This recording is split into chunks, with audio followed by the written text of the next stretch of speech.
GTA San Andreas एक masterpiece है मेरे लिए। आई नो बहुत गेम्स है जो अच्छे हो गए, पर ये गेम अलग था भाई। एक फील था, नॉस्टैल्जिया फीलिंग बोलो या कोई फीलिंग बोलो, it's a special game for many people जिन्होंने बचपन में खेला है, और मैंने भी। बचपन की यादें जुड़ी इस गेम के साथ लिटरली। चलो बात करते हैं GTA सैन एंड्रियास के बारे में डिटेल में। वाइस सिटी, लिबर्टी सिटी पागल जैसे खेला हूँ मैं, पर जब मुझे GTA सैन एंड्रियास मिला तो आई थिंक मेरे को पता चला कि एडिक्शन क्या होता है। मेरे को पता चला था आई थिंक रॉकस्टार ने बहुत हाई इम्प्रूवमेंट किया इन कंपैरिजन टू पुराने GTA गेम्स। वाइस सिटी और लिबर्टी सिटी बहुत अच्छे गेम थे, but the story is not there for me. Story उतने अच्छे से याद नहीं है। I know the game, I know every place there, but San Andreas I think पता नहीं एक स्पेशल फीलिंग थी इस गेम में।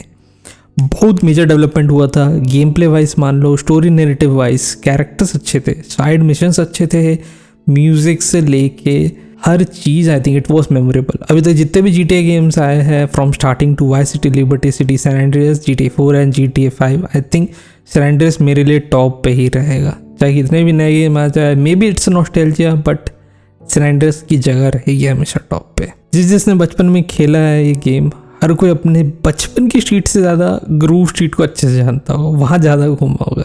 मेरे को पहले गेम्स में स्टोरी से कोई फ़र्क नहीं पड़ता, चाहे कोई हो, मैं उतना ध्यान नहीं देता, बस खेलना है, कूदना फादना है, मस्ती करने के लिए था। बस सैन एंड्रियास के टाइम अलग केस था यार। स्टोरी बहुत अच्छी लगी मेरे को, अच्छी भी नहीं, इट्स लाइक मेरे दिमाग में बस गई थी कि क्या क्या इंसिडेंट हुए हैं और अपन क्या कर रहे हैं। I think may be starting में मैं उतना ध्यान नहीं दे रहा था, बट धीरे धीरे स्टोरी इस तरीके से डेवलप हो रही थी कि तुम अपने आप खिंचा जाते हो उसमें। जिस तरीके का स्टोरी डायरेक्शन था, मैंने पहली बार एक्सपीरियंस किया था, पहली बार इतना इन्वेस्ट हुआ था किसी गेम में।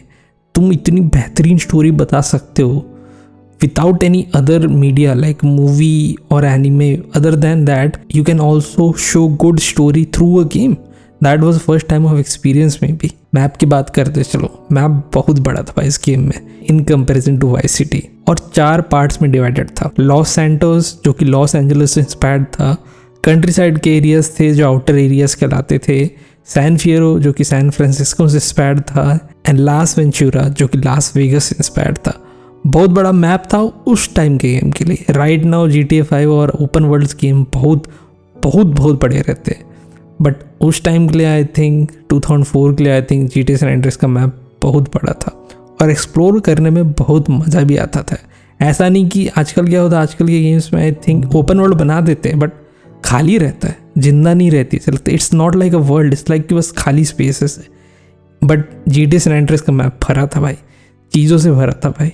मैं जब भी PS2 के गेम पार्लर जाता था तो वहाँ छोटे छोटे बच्चे चीट शीट पकड़ के भाई बस घूम रहे, लोगों के ऊपर गाड़ी चलाते रहे, वांटेड लेवल हाई बढ़ा के शूटिंग कर रहे, स्टंट मार रहे, क्योंकि मज़ा आ रहा है भाई। उसका वर्ल्ड वैसा था एंड मैप स्टोरी के साथ धीरे धीरे अनलॉक होते जाता है, तो काइंड ऑफ एक सेंस ऑफ इम्प्रूवमेंट देता है कि तुम जैसे जैसे तुम स्टोरी बढ़ रही है, तुम्हारी दुनिया भी बड़ी हो रही है, और सीधे जो हमारा कैरेक्टर है वो भी इम्प्रूव और बदलता है उसके साथ साथ। आई थिंक पूरा का पूरा cast I think San Andreas का, Sweet, Big Smoke, Ryder, Cesar, Kendl, Catalina, Truth, Wu Zi Mu, Mike Toreno, Mad Dog, सारे कैरेक्टर याद है यार, और बहुत बेहतरीन कैरेक्टर थे। स्टोरी राइटिंग अच्छी थी, और जिसने भी गेम खेला है उसको पता है आई थिंक बिग स्मोक और राइडर हमें बिट्रेयल देते, धोखा देते। तो भाई मेरे लिए तो पहली बार जब ये कॉन्सेप्ट सुना कि ऐसा हो रहा है, तो भाई मेरे को भाई ये गेम अलग होने वाला है।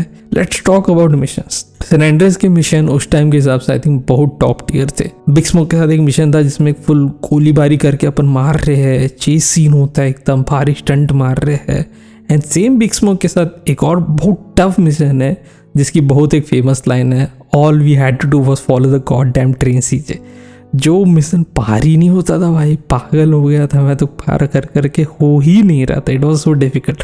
इन रियलिटी AI जो था बिग स्मोक का आई थिंक थोड़ा टफ हो गया, तो सही तरीके से पिन पॉइंट नहीं कर पा रहा था। But right now definitive addition अभी जो आ रहा है उसमें आई थिंक फिक्स हो गया। बट भाई उस टाइम इस मिशन को पार करना अपने आप में बड़ी बात थी। एक मोटल वाला मिशन था जहाँ पे अपन पुलिस वालों के साथ ऑल आउट वॉर पे चले जाते। लास्ट में भारी चेस सीन है, फर्स्ट पर्सन शूटर व्यू में अपन पुलिस वाले जो कार के ऊपर सीधा चढ़ रहे उनको निपटा रहे हैं, कार को कुदा रहे हैं। भाई क्या मज़ा आया था भाई। स्टोव एक मिशन है जिसमें हम सीधा बाइक भगा के एरोप्लेन के अंदर घुसते हैं, वहाँ पे भारी फाइटिंग करते हैं, लोगों को निपटाते हैं, और फिर लास्ट में फुल हीरो जैसे बॉम्ब ब्लास्ट करके जंप करते। मिशन की वैरायटी बहुत इंप्रूव हो गई थी और फील भी इंप्रूव हो गया था। ब्लैक प्रोजेक्ट जो कि मेरा फेवरेट मिशन था, जिसमें हम एरिया 69 पे जाते हैं, जहाँ पे एक सीक्रेट प्रोजेक्ट पड़ा है, गवर्नमेंट ने छुपाया है। It's kind of like real life conspiracy जो रियल लाइफ यूएसए में चलती कि एरिया 59 69 एरिया 69 में क्या छुपा गया है। तो रॉकस्टार ने उसी से इंस्पायर होकर ये गेम में डाला था। फुल स्टेल्थ मिशन था, नाइट विजन गॉगल यूज़ करके हम इन्फिल्ट्रेट करते, लोगों को निपटाते, धीरे धीरे अंदर घुसते, और जब लास्ट में पता चलता है कि ब्लैक प्रोजेक्ट एक जेट पैक और सीधा उड़ के अपन एस्केप करते, क्या फीलिंग थी भाई। ये मिशन हमेशा याद रहेगा मेरे को। एंड जहाँ मेरे को लगा था कि सैन एंड्रियास में और खतरनाक चीज़ें नहीं हो सकती, भाई एक और मिशन आता है, सेंट मार्क बिस्ट्रो, जिसमें हम लिटरली लिबर्टी सिटी जाते हैं। जब मैंने पहली बार ये मिशन चालू किया तो मैं कटसीन के टाइम मेरे को सुनाई दिया कि लिबर्टी सिटी जाना है, तो मेरे को लगा कि बस कटसीन होगा, अपन आ जाएंगे। बट अपन रियल में जाते हैं वहाँ पे, सेंट बिस्ट्रो की लिबर्टी सिटी में जाते हैं, वहाँ पे फाइट करते हैं, देन वापस आते हैं। उन्होंने पुराने गेम की लोकेशन यूज़ करी भाई। रॉकस्टार को आई थिंक रियली मतलब दाद देना पड़ेगा, उन्होंने क्या क्या ऐड किया इस गेम में, इतना इनोवेशन कैसे लाया। कैसीनो के चोरी वाले मिशन जिसमें हम इतनी सारी प्रिपरेशन करते हैं from starting to last, finally execute करते हैं। डैम, मैंने कभी ऐसा गेम एक्सपीरियंस नहीं किया था इस दिन तक। सैन एंड्रियास के मेरे को मिशन बहुत अच्छे तरीके से याद रहते हैं। एंड बस मिशंस ही नहीं है, आई थिंक सैन एंड्रियास में साइड एक्टिविटीज़ भी बहुत अच्छी थी। क्या क्या साइड एक्टिविटीज़ थी? तुम घर खरीद सकते हो अपने लिए, गाड़ियों का एक्सपोर्ट इंपोर्ट कर सकते हो जिससे कार अनलॉक करो, चोरी कर सकते हो रात को, dancing, car dancing, driving school, aeroplane school, race tournament, bike racing, pool ball खेल सकते हो, छोटे आर्केड गेम्स खेल सकते हो, बाहर जा सकते हो, वैलेट पार्किंग कर सकते हो। अगर तुम्हें बस घूमना है ट्रक में तो ट्रक में बैठ के फुल कंट्री साइड म्यूजिक बजा के घूमते रहो। एंड यहाँ तक कि इस गेम में डेटिंग भी कर सकते हो। गेम तुम्हें ऑप्शन देता है कि गर्लफ्रेंड बनाओ, और गर्लफ्रेंड के साथ अच्छा रिलेशनशिप बना लोगे तो तुम्हें एक चीज़ मिलेगा, कॉफ़ी पीने का मौका मिलेगा। यस, एंड उस टाइम तो मेरा सर फट गया था, बोले क्या चल रहा है भाई। तो लड़की पूछती do you want to come inside for coffee. भाई अपने को नहीं पता क्या होता है डेटिंग वर्ल्ड में क्या बोला जाता है, but literally I said yes. फिर भाई घर हिल रहा था, मैं बोली ये क्या चल रहा है भाई। बट यहाँ पे स्टोरी ख़त्म नहीं होती दोस्तों। देन आया था GTA सैन एंड्रियास का बहुत famous mode, hot coffee mode, जिसमें तुम गेम के अंदर रियल में थपा कर सकते हो लिटरली। और इतना डिटेल में था ये मॉड कि मैं देख के बोला भाई मॉडिंग कम्युनिटी खतरनाक है। But in reality GTA San Andreas में जो एक्टिविटी है अपनी थपा वाली, ये पहले से थी, but due to some rating issues ये चीज़ हटा दी गई थी। बट इन रियलिटी उन्होंने कोड नहीं हटाया था पूरा, बस ब्लॉक कर दिया था उसको। तो मॉडर्स ने ढूंढा इसको ये कैसे कर सकते हैं, और फिर it was available. Her girlfriend के साथ अलग अलग एक्टिविटीज़ होती है, अगर तुम करना चाहो तो ढूंढ सकते हो। और ये सिर्फ एक्टिविटीज़ नहीं है, आई थिंक जितनी भी सारी मैंने साइड एक्टिविटीज़ बताया है, इसको करने से तुम्हारा घाटा नहीं होने वाला, मज़ा तो आने वाला है, बट टाइम भी वेस्ट नहीं होगा, तुम कुछ सीखने वाले हो। सैन एंड्रियास में अब आया था RPG का element, stamina, respect, driving skill. अगर तुम दिन भर ड्राइविंग कर रहे हो तो तुम्हारे ड्राइविंग स्किल्स बढ़ेंगे, कार बहुत ईजिली चलाने मिल जाएगी। ज़्यादा शूट कर रहे हो, लोगों को मारपीट कर रहे हो, और SMG तुम्हारी फेवरेट गन है, SMG का स्किल्स बढ़ते जाएगा। फिर तुम ड्यूल बिल्ड करके SMG यूज़ कर सकते हो।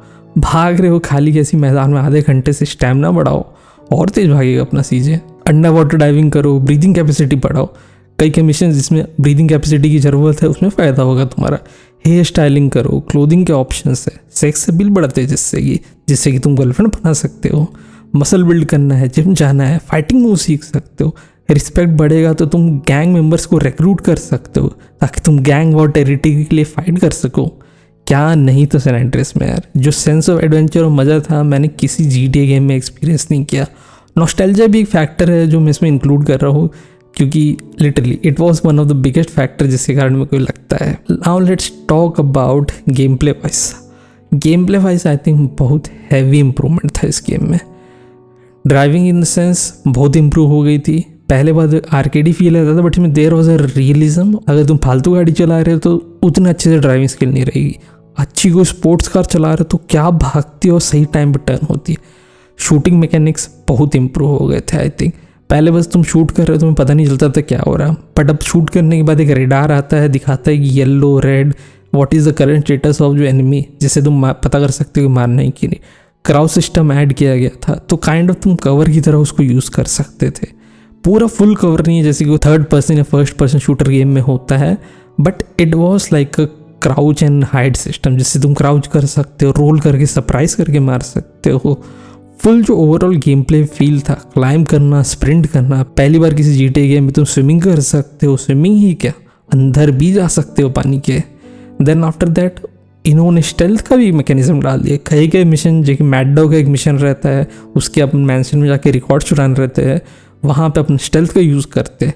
एंड बहुत सारे मिशंस में स्टेल्थ यूज़ करते हैं, और जो स्टेल्थ का एग्जीक्यूशन है, इन्होंने सिस्टम बनाया है, I think modern stealth games ज़्यादा अच्छा बनाया था आई थिंक रॉकस्टार ने। वो फुल ऑन आई थिंक मेरे को लग रहा है सैन एंड्रियास के पीछे गए थे। इनोवेशन दिख रहा था भाई हर एक जगह पे। ट्रेन का सिस्टम था, तुम ट्रेन से ट्रैवल कर सकते हो, एरोप्लेन से ट्रैवल कर सकते हो। Game play wise I think बहुत ह्यूज इम्प्रूवमेंट था आई थिंक पुराने गेम्स के मुकाबले। बिकॉज जो फीलिंग थी आई थिंक सीजे की, अगर तुम मोटे हो जाते हो तो तुम स्लो चलोगे, अगर तुम पतले हो तो सही चलोगे।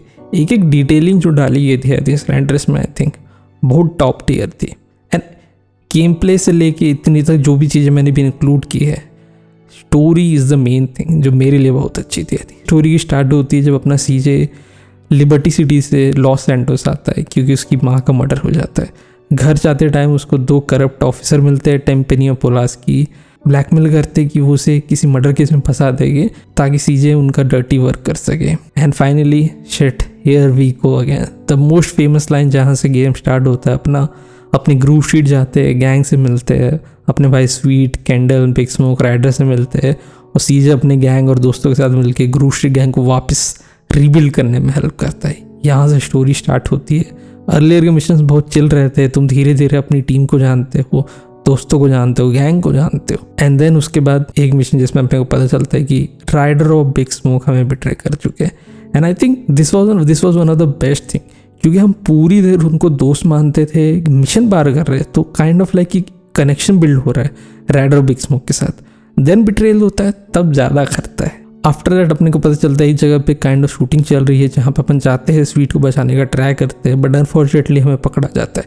स्वीट जेल में चले जाता है, बट टेम्पेनी हमें जेल में नहीं फेंकता है, हमें आउटर कंट्री रोड साइड में भेजता है, जहाँ पे अपने डर्टी वर्क करा सके। वहाँ पे कैटलीना से मिलते हैं अपन, ट्रूथ से मिलते हैं अपन, बहुत काम करते इधर उधर के। देन फाइनली वूजीमूस मिलते हैं, फिर सैन फेरो जाके अपन अपना गराज का बिजनेस करते, पिंपिंग का बिजनेस करते हैं, वूजीमू के लिए काइंड ऑफ माफिया टाइप का बिजनेस करते हैं। वहाँ से धीरे धीरे रेपुटेशन गेन होती है सीजे की। देन आखिरी लास वेंचुरस जाके अपन कैसीनो बिजनेस के पार्टनर बनते हैं वूजीमू के साथ, और वहाँ पे फाइनली अपना स्टेटस भारी हैवीली ग्रो करते हैं। वहाँ के हैवी राइवल कैसीनोज को अपन को लूटते हैं ताकि अपना कैसीनो जीत सके। And then finally after all that I think अपन वापस आते हैं लॉस सैंटोस। ऐसा लगता है कि अपने घर वापस आ गए हैं। स्वीट से मिलते हैं एंड फाइनली अपनी टेरिटरी रिगेन करने का ट्राई करते हैं। एंड फाइनली लास्ट मिशन आता है जहाँ पे अपन बिग स्मोक से लड़ते हैं। पूरी की पूरी फिल्म थी भाई, literally it was like a film with every character has a place to do, and game play, story telling, everything just एक साथ आके एक बेहतरीन गेम बनाया था। And it still one of the best game for me. बाकी लोगों का नहीं पता भाई, बट GTA में आई थिंक यही टॉप पे रहेगा मेरे लिए। So that's it. I think definitely edition अगर सैन एंड्रियास का भी है स्टीम में, तुम खेल सकते हो, ट्राई कर सकते हो। It is still one of the gate, but original की अलग ही बात थी भाई। So that's it. तुम्हारा क्या ओपिनियन है भाई GTA सैन एंड्रियास का? तुम्हारी क्या यादें जुड़ी है? तुम्हारा क्या एक्सपीरियंस था जब तुमने ये पहली बार खेला था? बताओ मुझे कमेंट सेक्शन में। And thank you guys for watching. अगर पसंद आया तो लाइक करो, शेयर करो, कमेंट करो। पीस।